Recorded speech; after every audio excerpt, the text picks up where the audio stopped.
wa rahmatullahi wa barakatuh. You guys all sound hungry. Assalamu alaikum wa rahmatullahi wa barakatuh. Good, wonderful. Now you sound like you're starving. Bismillah ar-Rahman ar-Rahim. Alhamdulillah wa salatu wa salamu ala rasulillah wa ala alihi wa ashabihi wa man wala amma ba'd. اللهم علمنا بما ينفعنا وانفعنا بما علمتنا وزدنا علما يا كريم. رب اشرح لي صدري ويسر لي امري واحلل عقدة من لساني يفقهوا قولي ثم اما بعد. The topic that has been assigned to me for my last and final, I guess you could say, lecture to you is titled The Qualities of a Believer. And from what I know, this is also the theme of this year's conference. This is such a comprehensive topic because how do you talk about the qualities of a believer? Do you talk about it from the marriage or relationship perspective, the qualities that a believer should have in relationships? Do you talk about it from a social perspective? So the qualities of a believer at work, at school, in society, in community? Do you talk about it from a religious perspective? What are the qualities of a true mu'min? Their responsibilities with their family, their friends, and most importantly, with Allah subhanahu wa ta'ala. Where is the starting point in all of this? The answer to this question is actually very beautiful, found in the Quran in Surah number 25. Surah number 25 is called Surah Al-Furqan, the surah that is the surah of the criterion. Why is it called Surah Al-Furqan, or the chapter of the criterion? It primarily has one central theme in this particular surah, and that is that this is the surah that teaches the Prophet ﷺ how he should respond when he's being accused or falsely accused by the mushrikun and the Quraysh. When they're making allegations against him, how should he deal and respond with those allegations? On the one hand, do you just stay silent and allow the allegations to work their way out? Or do you respond, and what is the most appropriate way of responding? When all is said and done, the end of Surah Furqan is very special in the Quran. Because at the end of the surah, this is where Allah highlights not just qualities of a believer, but the qualities of an ultimate believer. This is an extra special group of believers. In Arabic, we call them Ibadur Rahman. These people, they are the ultimate servants of the Most Merciful. So I'm going to share with you a few of the qualities that Allah concludes this particular surah with, and qualities that you and I should really, really think about and reflect if you have these qualities. And even if you don't have the quality in its entirety, at least you understand what the quality represents and what it means to you. So Allah Azza wa Jal tells us in the conclusion of Surah Al-Furqan, He says, أعوذ بالله من الشيطان الرجيم وعباد الرحمن الذين يمشون على الأرض هونا وإذا خاطبهم الجاهلون قالوا سلاما والذين يبيتون لربهم سجدا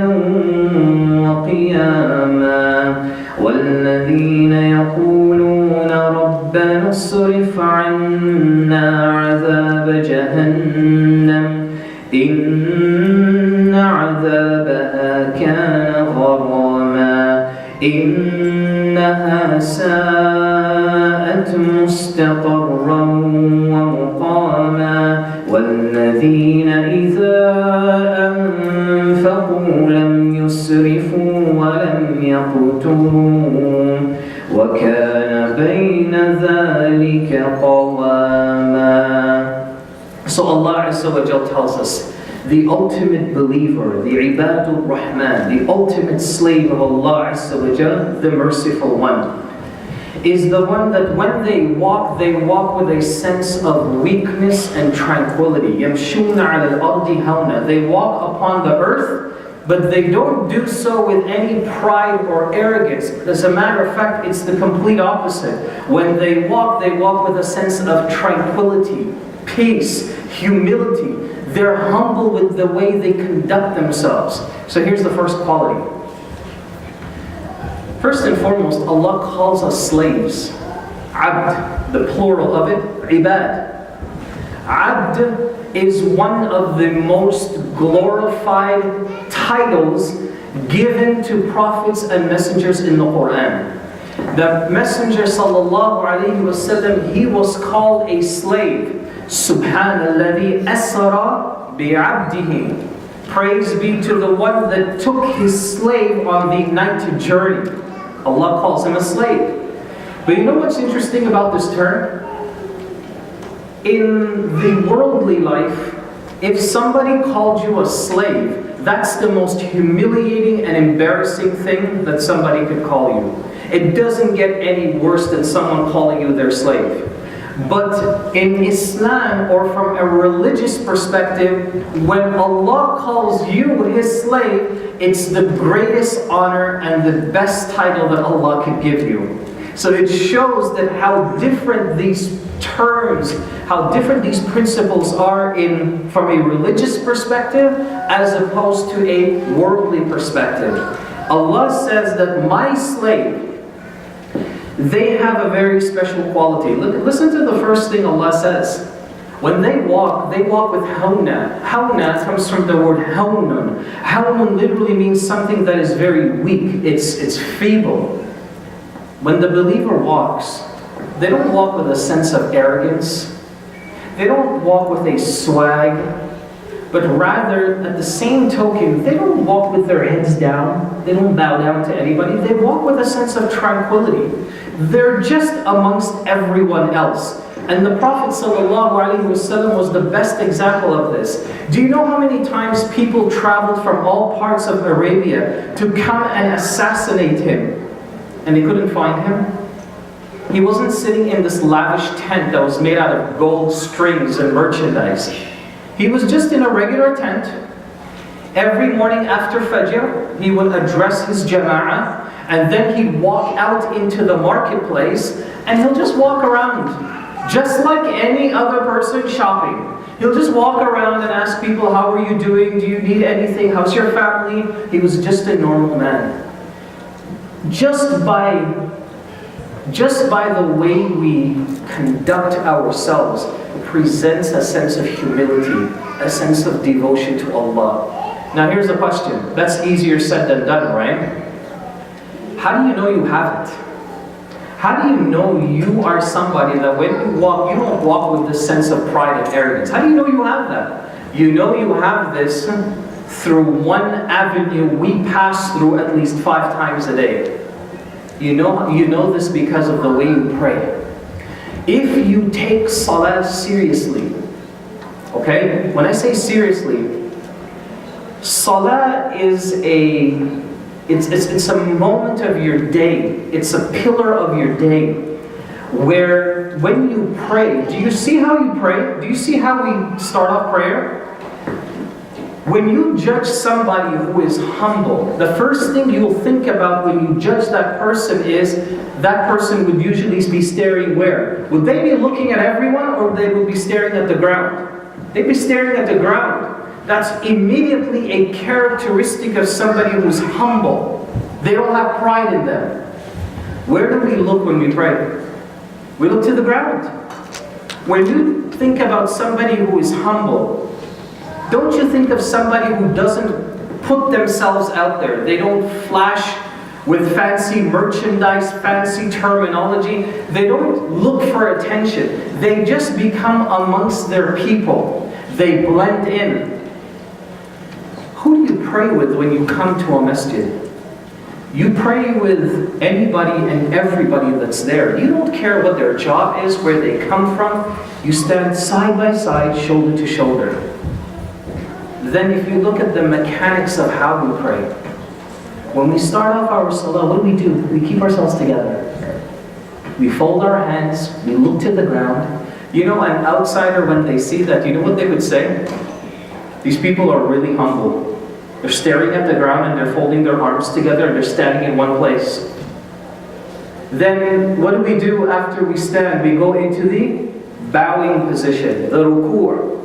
An outsider looks at that and says, my goodness, these people are really humble. Because now they're bowing down all at once. And in addition to that, they're bowing down because one man in front of them bowed down first. So they're following this man. They respect him. They don't even know what his name is, but the man is leading them in prayer, and they're doing everything he does without questioning him. Then, from the bowing position, where do we go?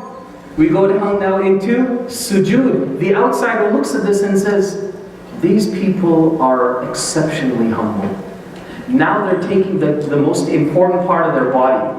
The part that everybody sees and appreciates and judges you with, which is what? Your face. If you walk around with blemishes or a massive pimple, some people are just like, oh my God, I don't want to go outside, I don't want to go to that party, I don't want to go to that event because everybody's going to look at my face and see that massive pimple.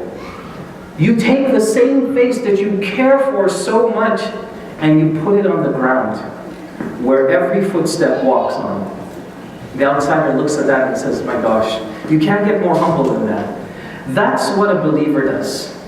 So the first quality that's highlighted here, without even teaching you any Islamic theology, is simply the way you walk. Allah says that the believer, doesn't matter what their culture is, their background is, they walk with a sense of weakness and humility. Here's number 2. وَإِذَا خَاطَبَهُمُ الْجَاهِلُونَ قَالُوا سَلَامًا. We touched on this very briefly in the Q&A yesterday. Whenever somebody raises their voice to the believer, they respond in a peaceful and dignified way. We mentioned yesterday that the word jahil, shout it out to me. What does jahil mean? When you say this guy's jahil, what does that mean? Ignorant is what most people say, right? Jahil, by definition, doesn't mean ignorant. Ignorance is a manifestation of the word jahl. Jahlun literally means somebody who can't control the way they think or they speak. You ever listen to how haters speak? People who their hearts and their mouths are filled with hatred. You ever meet a racist? You ever meet somebody who's like an Islamophobe? Do you see how they talk to you? They won't want to learn. They won't care about you being equal to them. All they care is that they unload all of their insults, their bigotry. That's all they care about. Just listen, let me say what I want to say, because I'm upset and I'm mad that you're here, or you exist, or you follow that methodology, or you're part of that religion. I don't care how peaceful it is. All I know is that when I watch the news or I listen to this person or that person, I've already made a judgment about you. That's all I care about. Allah says when you confront people like this, you know what you should do? Especially when they're raising their voice. By the way, always remember, experts, they say that when somebody's in an argument and they start to raise their voice and they start shouting, it's a sign that they're running out of things to say. When somebody is screaming at you, it's not just the fact that they want to get their point across, but beyond those words that they're screaming at you, they really don't have much else to say to you. And that's how arguments work. You don't start off an argument in a peaceful, dignified way. You don't just be like, you know what, I hate you. You're not a nice person. I don't want to see your face. You start screaming at the person. I hate you. I don't want you near me. And it starts to escalate. Allah says the way to diffuse that kind of conversation is what? You and I, the believer. قَالُوا سَلَامًا. Gosh, if only Muslims could read this verse every single day. If only we had this always painted on our fridges and in our bedroom doors, especially newlywed couples. These are some of the verses they study before they get married. Whenever somebody raises their voice at you, you respond in a civilized manner. How do you know you're civilized? When you respond in a way that can diffuse the situation from escalating any further. So sometimes that sounds like this. Brother's yelling at you. Brother, relax. Just calm down. If you calm down, we can talk about it. Sister, shh, just chill. In marriage, this is even more difficult, because at that moment, it's very difficult for one person to calm the other. Sometimes to diffuse a situation, what do? You have to exit and leave that situation, just like the Prophet ﷺ would do. Have you ever heard the Prophet ﷺ ever argue with anybody? We don't have a single hadith of the Messenger ﷺ ever in confrontation with anyone. He never actually fought with anybody except in war. He never actually raised his voice and argued with anybody. Not his wives, not his companions, not his household, no one. How did he do that? Go back to the beginning of this conversation. وَعِبَادُ الرَّحْمَنِ. You recognize you're a slave. Do slaves own anything? Because they themselves are owned by their master. So, when you're called a slave by Allah, this is how Allah keeps us in check. He puts us in our place. Who do you think you are? Just because you're a president, you're somebody with power, authority, you've climbed the political ladder, so you've got status, you've got position. You're still my abd. You're still a slave. It's really important for Allah to call us His slave, because it puts us in check. It reminds us that even we as humans don't even own ourselves.